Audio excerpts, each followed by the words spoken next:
हेडलाईन्सचे प्रायोजक आहे NBC bearings, लांब पळण्यासाठी। विधान परिषदेच्या निवडणुकीसाठी आमदारांची हॉटेलवारी, भाजप ठाकरेंची शिवसेना आणि अजितदादांची राष्ट्रवादी आमदारांना हॉटेलमध्ये ठेवणार।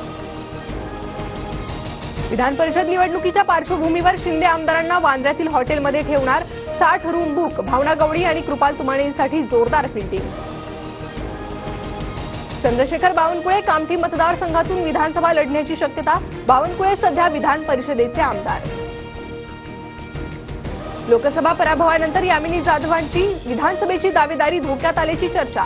भायखळ्यातून पिछाडी मिळाल्यानंतर शिंदे पुन्हा उमेदवारी देणार का, याबाबत साशंकता। अजित पवार जनहिताची मोठी घोषणा करणार। अजित पवार गटाचे जिल्हाध्यक्ष प्रदीप गारटकर यांची माहिती।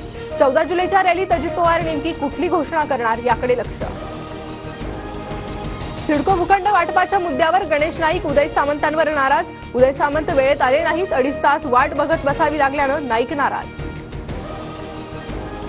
आरक्षणाबाबतच्या सर्वपक्षीय बैठकीवर महाविकास आघाडीचा बहिष्कार। आरक्षणावर सभागृहातच चर्चा करा, काँग्रेसची मागणी। वरळी हिट अँड रन प्रकरणातील मुख्य आरोपी मिहिर शहासह 12 जणांना विरारमधून अटक। आरोपीला आज कोर्टात हजर करणार। हेडलाईन्सचे प्रायोजक आहे एनबीसी बेरिंग्स, लांब पळण्यासाठी।